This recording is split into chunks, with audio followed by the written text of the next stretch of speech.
Welcome to the Tour Coach here in 2023, another year of the stories, the conversations, the roundtable discussions that come from my travels on the PGA and the Korn Ferry tours, along with my teaching down at Old Palm and Palm Beach Gardens, or here in my studio in Mobile, Alabama. These are the stories and the guests and the people that I run into that I bring to you to help you enjoy playing the game of golf, learning about the game of golf, or learning how to teach the game of golf. I hope you'll enjoy my travels, my conversations, and you enjoy being on this journey with me. But I also want to remind you that this journey and bringing it to you wouldn't be possible without a special thanks to our longtime sponsors. First and foremost, Strixon and Cleveland Golf, Vineyard Vines, Bushnell Golf, and Buick GMC. Without those, the Tour Coach and all these travels wouldn't be possible to bring these conversations to you. I hope you'll enjoy sitting in with me on another version here of the Tour Coach. All right, joining us on first tape podcast of the Tour Coach for 2023 down at golf camp, what I would call the condo where all the cool people are staying. Some people had various other accommodations, but it's me, Will McFadden, making his maiden voyage on golf camp for professionals or soon to be. Emilio Gonzalez, recent graduate to the Korn Ferry Tour and been on this thing a bunch of times, and Jackson Koert at Jackson K Golf, Frederica, and hanging out with us. So we're at golf camp. Jackson, I thought it'd be interesting as I was sitting here thinking about interesting things we could talk about. Well, it's true. We had an interesting dinner, and thought we have two people very young in their career, but also in very different places. And also one of them, Emilio, I saw 3-4 years ago, whatever it was, in the exact same place Will is now, which to me is why I thought this would be kind of cool. I know you didn't think I'd get this deep on this one, Emilio, but I am surprised. But that's what made me think earlier. I was like, I remember, when was the first time you made the when did I meet you at St. Mary's? How many years ago? Was that 4? Like 5 years ago? 5. Yeah. So 5 years ago. What year in school were you? No, 6. No, there's no way I've known you that long. Dude, I just got to not eating hard tacos. We started working together almost 4 years ago. 4. Yeah. But I knew you a couple of years before that. That's true. Yeah. That's true. So we've been, okay, so. Say 5. Just counting the 5. But what great year in school would that have put you? I started school in St. Mary's 6.5 years ago. Wow.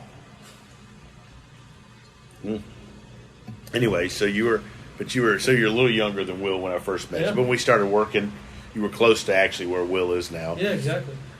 And I thought it's interesting. They're in different places, but this week for me, Jackson's always, I tell you that, and you and I had a ball riding around laughing this week, and we got to figure out how to do this longer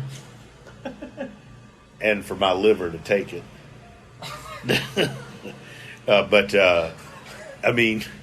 It's a blast. But let's talk about first of all, let's start with Will.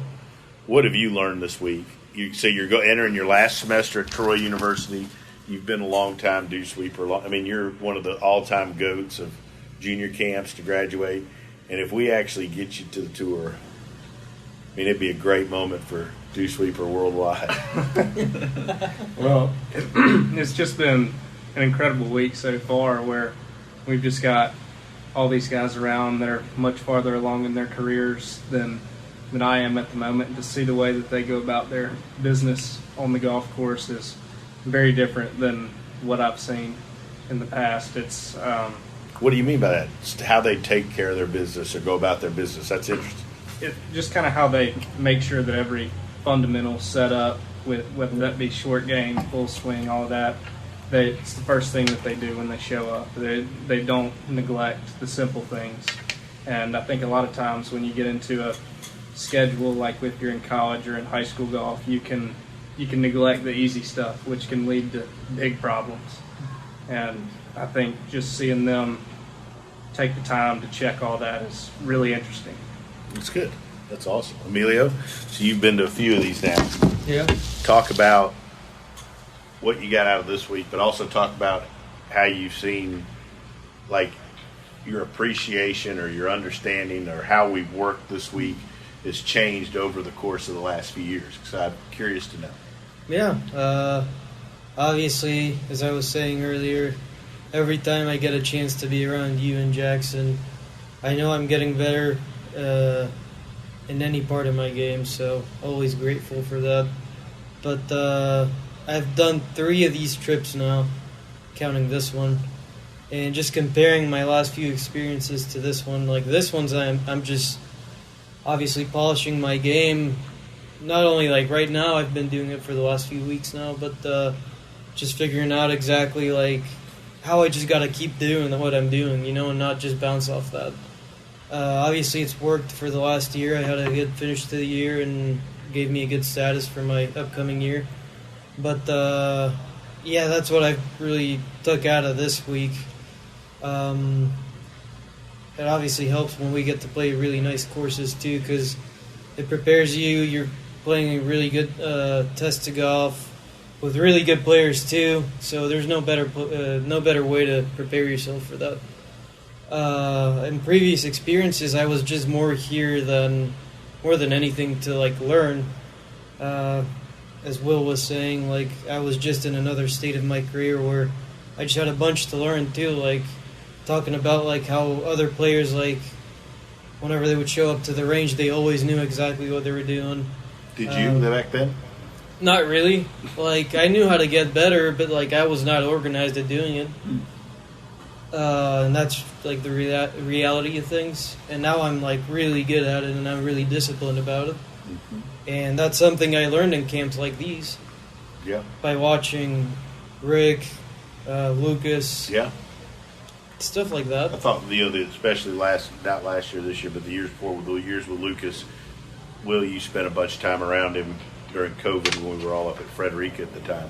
But it was fantastic, and that was he was a big part of how I started formulating these weeks, and we can always tweak it. And Jackson and I, we talked about ways to make it better. But like, I just always thought that if I could expose you guys to people that were great at what they do, whether it's playing, teaching, whatever, you guys got a chance. Because I always feel like people that want to get better, if you put them around the right stuff, they'll figure out how to get better. Yeah. Like you could take somebody that is half-assing it really and into it, that says they are, and you take them to the best thing in the world, they're not going to get anything out of it. Yeah, no. But if you give you guys a crumb, you'll figure out how to get something out of it. Jackson? Yeah, so I remember this was a couple of years ago. You were talking about when you first started working with Andy and why you thought he was going to be good. Is because when he was in high school or whenever he would come and see you, how he would hang around and he would just watch what other people were doing and how they were doing it.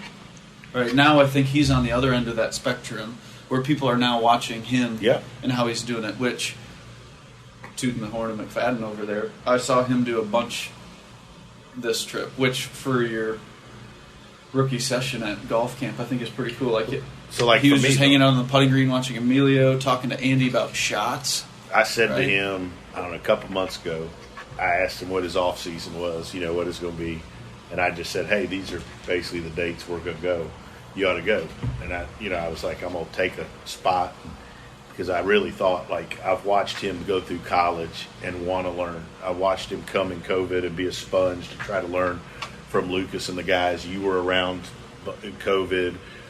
Rick was around a bunch. Tom was up there. Heck, Tom lived there in that cottage for a month.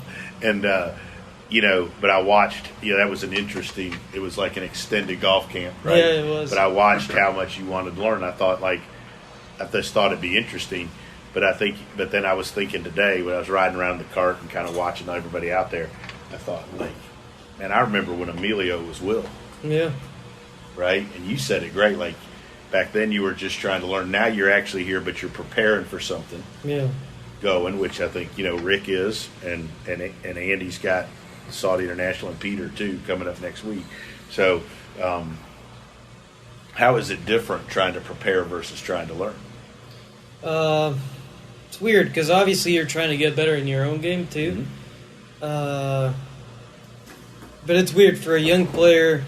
In my situation, when I first came here, the best thing that you guys could have done to me was throw me out in a course with Tom, Rick, Lucas, and figure out a way to beat him myself.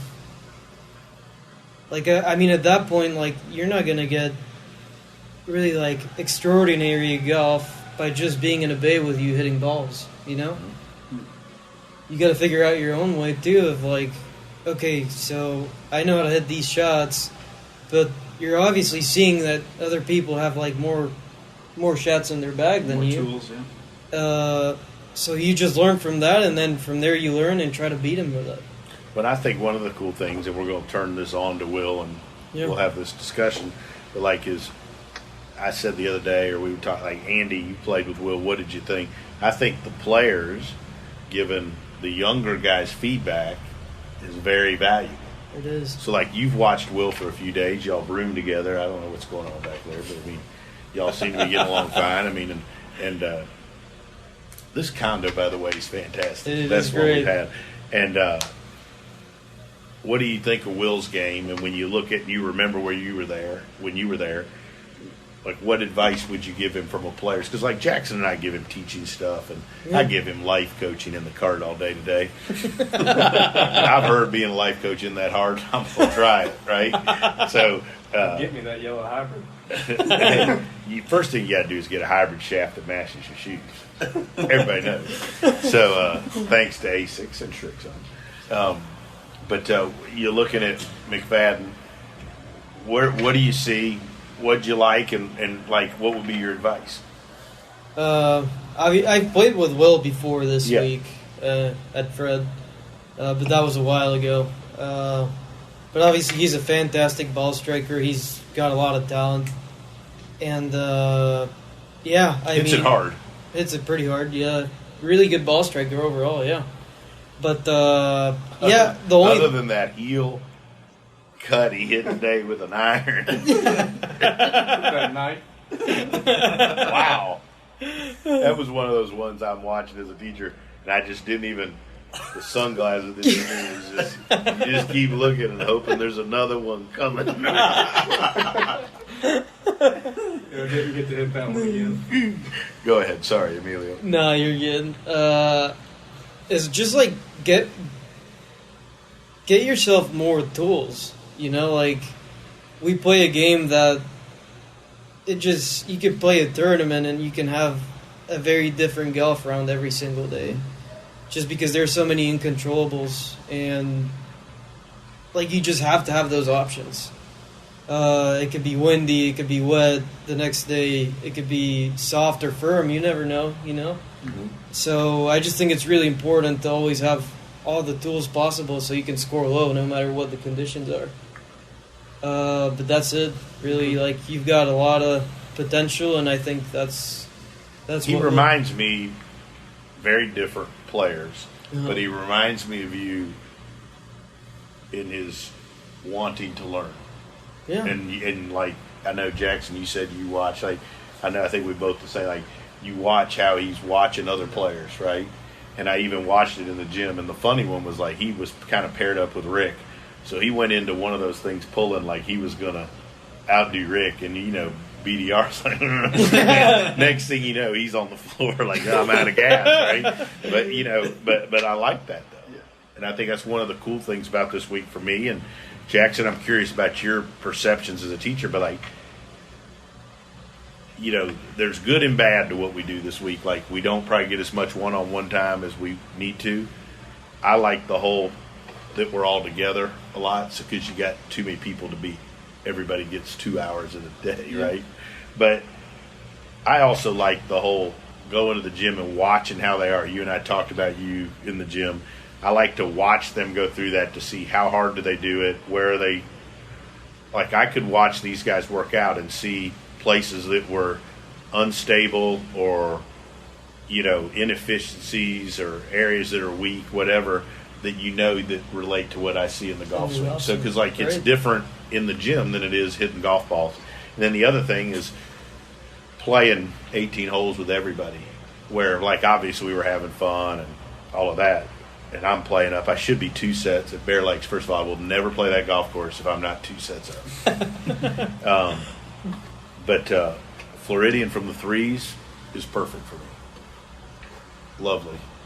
And first of all, with my handicap, if anybody's looking for a member guest partner there, I think I'm good. Oh yeah, you're good. But like to be able to play golf, even though it's casual, to just see how they hit shots, because everybody's still trying, seeing their shot selection, just watching guys, like, even though it's not a super serious round, hit a couple bad shots and see the stuff they're over there rehearsing and how they're grinding on things, like whether it's the right stuff or do they get too caught up in mechanics, or like you were talking about tools.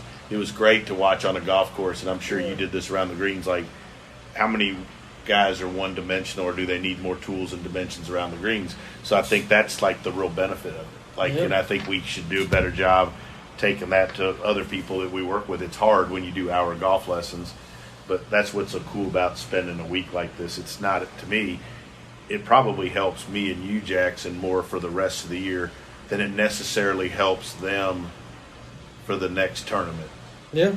If that makes sense. It probably helps me see who can we pair up together, who can I put with somebody that they're going to get something out of, and like what tools and areas down the road do we need to coach these guys on more than it is about golf swing and prep this week? What do you think? Yeah, I agree 100%. You get to see him. That was pretty deep for me at this moment in time. Yeah, you get to see him under the gun a little bit. Right. Right. And I think the other thing, it's amazing how much everybody kind of grinds. Yeah. McFadden and I not so much today on the back nine, but like like people were grinding. Yeah. And yesterday, I mean, we're talking a couple $100, like a little cash got on the table, and there were a lot of birdies flying at the Floridian. Yes. Yeah. All over the place. Eagles. I mean, Andy made 3 eagles back nine. Yeah. The other cool thing about with my stroke, I topped him. Other cool thing about this culture, tipping hat to the dew sweeper, is like the team approach, right? You know, Will's in college and he's got a bunch of guys around him. Even though it's an individual sport, he's got guys with a common goal that are pushing each other to get better. And then, you look at Emilio, and obviously you've got a bunch of friends and people that you can play with that do that. But I think a little bit of that gets lost in professional golf. For sure. It really does. And the culture you've built with this is pretty unique, and every guy here is rooting for each other. Yeah. And it's got a little bit of that feel in professional golf, which is incredible. I think that's the most fun part of what I do. And even when guys move on and they don't work with us anymore, right? Like, I know, like, when you play good, Lucas still reaches out, or when, everybody here knows Robbie, and, from Mobile, like, like everybody still pulls for each other, right? It's nice to have people in your corner. Yeah. Because I think Emilio, you and I have, over the last couple of years, when you didn't have a great stretch, whatever, we've had some real serious talks about, like, how hard golf is. Yeah. And, like, man, golf's hard. Like, and having people, though, that I think having people that just support you. No matter what, yeah. Like, and the cool thing is, like, these 3 days, like, some days somebody will play really bad, right? Because we're getting back into it, or we did a big workout, or whatever. And everybody's still pulling for them, and nobody walks off and is like, what the hell just happened? Yeah. Jackson, what you got next? I don't know. Don't put me on the spot. Will, so, like, tell me a couple, you talked about the basic stuff about that. Tell me a couple of the things, like watching specific instances of things you notice where you're like, well, hell, like, I don't know, that's how I would have done that. Yeah. Or, wow, that's interesting, I'd never thought of that.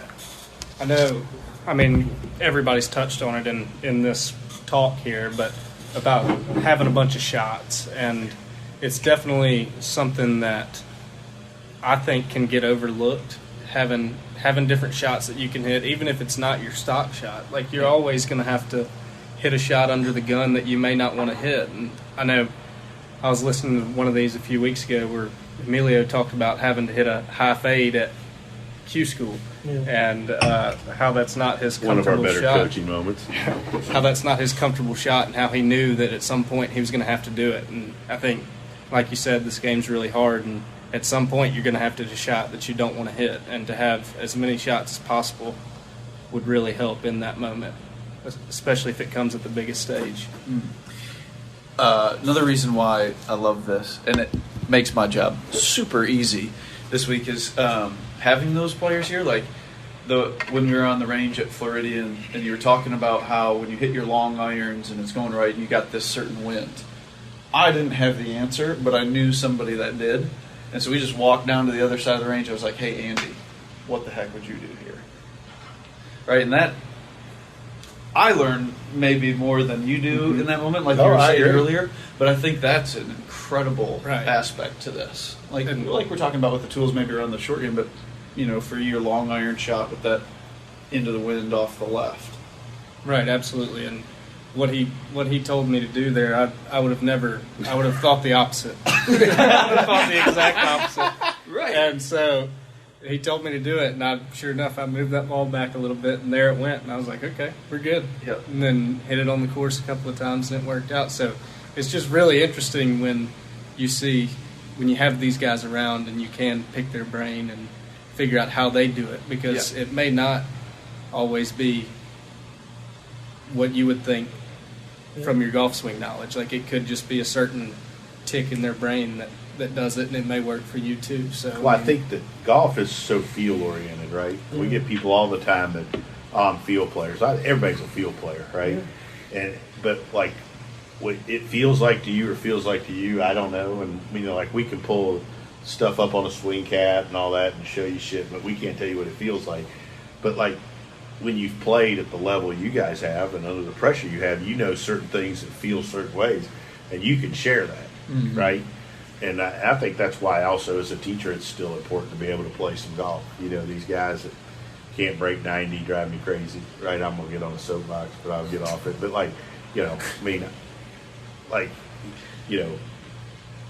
can you know what it's like to hit a decent shot, solid over water, whatever, if you can't do it, at least or haven't done it. And so that's another part for me, though, that I enjoy getting out there, even though, like, I suck today, right? But yesterday, 71 at Floridian's decent, right? It's pretty good. Made some birdies, drove 17. I think once I start working back out with Colby full time, y'all are in trouble. To be totally fair. But I just think it's different watching you guys. I think you got to be able to go out there and watch you guys play. And it's really interesting to see how when you come here. So like I came here and I knew that everybody here is playing at one of the highest levels and that everybody can play really good golf. And to see that everybody plays a little different in their own way is definitely really interesting to see. Because what do you mean by that? Well, all these guys have proven themselves. Like, they've made it through the ringer to get to where they are. And to watch Andy hit a low fade and then to watch Peter hit a high draw into the same pin and both end up in great shape, it's just knowing your game. Pretty good there. Good insight. So the whole goal of this week is to get prepared for what's coming up, right? Prepared to play better. What do you get out as a teacher out of it? What have you gotten out of it as a teacher? I think what you were touching on a little bit earlier, like, you get to see it, and I think obviously the more exposure you get to see players play too, and knowing, all right, Emilio, we've worked now for X amount of years, and we've seen this trend with you, and we've got all this data stored up that we can kind of go back to and touch on, right? And then you're doing the same thing with Will now, just at a different stage. But I think for me, too, I'm still learning a ton. And I learn more from these guys than I can share with them. 1,000%. Like a lot of the wedge stuff, like I'm not a good ball striker, so my short games always had to be relatively solid, but the amount of... It wasn't on number 10 today. You hit it in 11. Yeah, that was the best shot of my life. Indeed, is that 50? But like the stuff that I've learned from Emilio with wedges, and maybe it's not so much technique, but a lot of process stuff, I think I've mentioned that before, has helped a bunch of my players. That's not my knowledge, Right? No, but I like listening to their thought process. It's incredible. And what they go through. Yeah. Right? Yeah. So, yeah, I think it's great. I think it's really good, too, to see them come in now with an idea of what they're doing and how to do it. And then we're taking it to a stretch of golf that's going to be interesting for Emilio because he's got 2 really windy events coming up. Which I like to travel. be honest. Yeah. But, it's just interesting to watch how they grow, too, and how their expectations come from year to year into this. Whereas, I remember when Emilio was like Will, and then you watch how Andy's grown over the last few years, right? Yep. All different players, right? Rick, same thing. Rick's, and you watch how they grow through life, right? Like you watch guys get married, and so how they affect how they work on things in their time and the things that they do and how they're different, and that all affects everybody's performance. Yeah. Right. So it's interesting watching them grow. I think that's the whole point. Is if you've come to, where to God, I heard somebody coming in that door. That's you watch these guys through the years. You watch how they grow as people and how that affects and how they change as golfers. Yeah. Yeah, well said. You guys feel prepared? I do. I would like. What's your goals for the first 4? Have you set and said, hey, this is what I want? Are you a goal guy? Because everybody's different, right? If I'm super honest, I like to just go out there and just be super free, and just have Boy, Doc Carton would love that. Yeah, I don't like to just. He might invoice you just for saying that. That's like you've been talking to him. I obviously have goals, but it's not like I'm thinking about them very often. But they're very long term. So I don't like to set really short term goals because that way I just have always this big room of improvement. So that's why I just like to keep it that way. So if you were to give Will some advice, because you remember when you had a semester left of school. Mm-hmm. I remember when you had a semester left of school. What would you tell him to do that would help him the most during this last semester to prepare him for what's ahead or to give him the best opportunities? To practice outside your comfort zone. Play with players that are better than you. Go out and play chipping games with someone that has really good short game and get your ass whooped a few times. That helped me a bunch.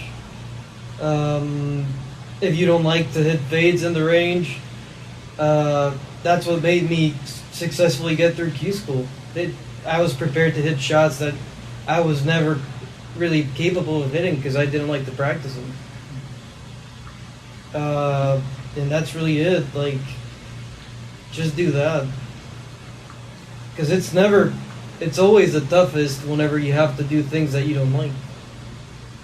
But once you start doing them and you see that you're getting better at it because you're a really skilled player, you're just really getting better doing that. Well, that's good. Mm-hmm. Absolutely. You looking forward to your last semester? Yeah, I'm excited. It'll be a good semester. One last ride with the guys. So. You guys got a good team. We do. Man, and Coach Schultz has done a heck of a job there, getting that thing headed in the right direction, and you got some good young players. Absolutely. I'm really excited for this semester and get to compete with the guys one more time and then move on from there.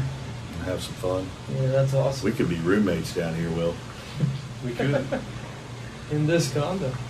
Boy, this condo's the best one we've ever had. Yeah. Jackson, parting thoughts? This has been great. Very successful. Yeah, I thought our dinners were pretty good. Food's been great this week. Really? You're that big a fan of it? That Rinaldi's breakfast shop. Oh yeah. Yeah, but me and Will made a second trip today. I miss the days of a lot of chicken wings. We've gone healthier a little bit. Times change. You still got your vanilla ice cream with a little bit of chocolate sauce. A little bit of chocolate. Boy, she gave me a boat of chocolate. Yeah. You poured the whole thing. Well, great week, guys. Thanks for everything, as always. Jackson, great job assisting as always, and we'll catch up with everybody soon. I hope you enjoyed this edition of The Tour Coach and this conversation that we brought to you about playing, learning, and teaching the game of golf. We'll be back next week with another edition of The Tour Coach. In between now and next week, make sure you follow us on our social channels. You can always find me at The Dew Sweeper on Instagram, or go to our YouTube page where you'll see a scene and a video from my teachings daily on our YouTube channel. You can find that by looking up Tony Ruggiero and the Dew Sweepers on YouTube. Until then, make sure you follow and check out everything Tour Coach and all our sponsors, Srixon Cleveland Golf, Bushnell, Vineyard Vines, and Buick GMC. I'll be back next week to help all of us appreciate, learn, and enjoy the game of golf.